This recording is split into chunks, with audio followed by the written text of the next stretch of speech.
মহান প্ৰভু যীশু খ্ৰীষ্টৰ মধুৰ নামত অসমীয়া বাইবেল কুইজলৈ স্বাগতম। এই বাইবেল কুইজ শিতানত এই ভিডিঅ'ত মই আপোনালোকলৈ লৈ আহিছোঁ ৰজা দাউদৰ সম্পৰ্কীয় যি প্ৰশ্ন কেইটামান মই আপোনালোকলৈ আগবঢ়াইছোঁ আৰু এইকেইটা প্ৰশ্নৰ কাৰণে 10 ছেকেণ্ডকৈ সময় নিৰ্ধাৰণ কৰা হৈছে। 10 ছেকেণ্ডৰ ভিতৰত উত্তৰ দিব লাগিব। ভিডিঅ'টি চাওঁতে আপোনালোকে লাইক, কমেণ্টছ আৰু চেনেলটো প্লিজ সাবস্ক্ৰাইব কৰিব। প্ৰথম প্ৰশ্ন হৈছে কোনে দাউদক ইজৰাইলৰ ৰজা হ'বলৈ অভিষেক কৰিছিল? কোনে দাউদক ইজৰাইলৰ ৰজা হ'বলৈ অভিষেক কৰিছিল?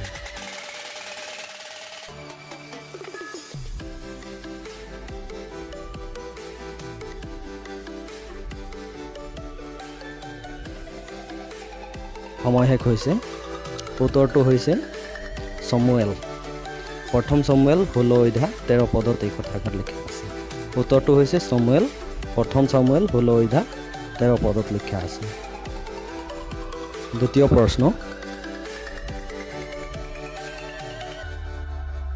দ্বিতীয় প্ৰশ্নটি হৈছে দাউদৰ পিতাকৰ নাম কি আছিল? দাউদৰ পিতাকৰ নাম কি আছিল?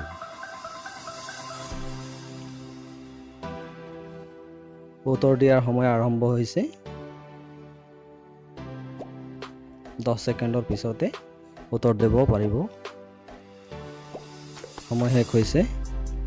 উত্তৰটো হৈছে যিছয়। প্ৰথম সমুৱেল 16 অধ্যায় 1 পদত এই লিখা আছে।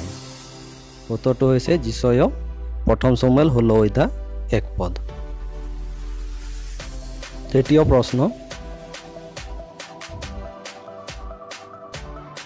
তৃতীয় প্ৰশ্নটো হৈছে পাপৰ কাৰণে দাউদক তিৰস্কাৰ কৰা ভাওবাদীজনৰ নাম কি?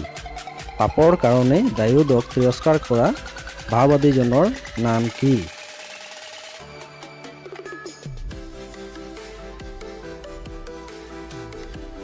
সময় চলি আছে। সময় শেষ হৈছে। উত্তৰটো হৈছে নাথন ভাওবাদী। 2 সমুৱেল 12 অধ্যায় 7 পদত লিখা আছে।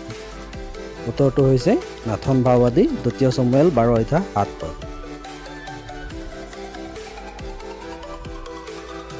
চতুৰ্থ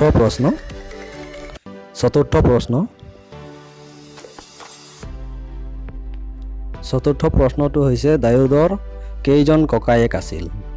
দাউদৰ কেইজন ককায়েক আছিল?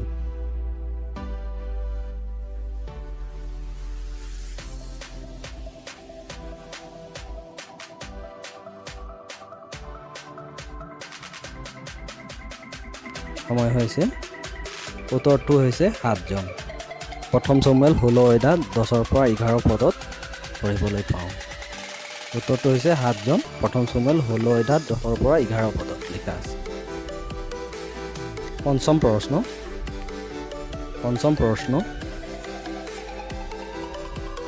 প্ৰশ্নটো হৈছে ৰজা চৌলৰ কাৰণে কোনটো বাদ্যযন্ত্ৰ দাউদে বজাইছিল? ৰজা চৌলৰ কাৰণে কোনটো বাদ্যযন্ত্ৰ দাউদে বজাইছিল?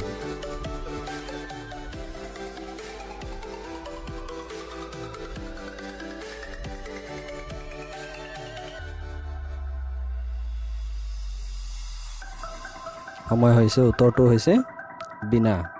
প্ৰথম সমুৱেল 16 অধ্যায় 18 পদত আছে। উত্তৰটো হৈছে বীণা, প্ৰথম সমুৱেল 16 অধ্যায় 18 পদ।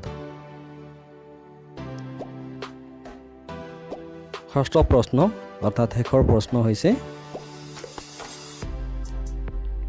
কোনখন ঠাইত দাউদে গলিয়াথক বধ কৰিছিল? আকৌ এবাৰ কৈছোঁ, কোনখন ঠাইত দাউদে গলিয়াথক বধ কৰিছিল?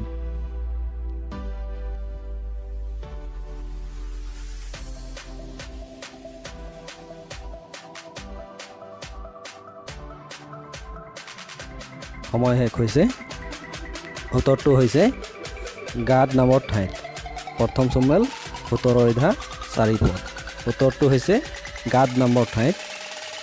প্ৰথম সমুৱেল 17 অধ্যায় 4 পদ। এই ভিডিঅ'টো চাই আপোনালোকে কেনে পালে নিশ্চয় কমেণ্টছ কৰি জনাব আৰু লগতে এই ভিডিঅ'টো চোৱা আৰু শুনা দেখা এই সকলোৰ ওপৰত আপোনালোকক সকলোকে ঈশ্বৰে আশীৰ্বাদ কৰক। ধন্যবাদ।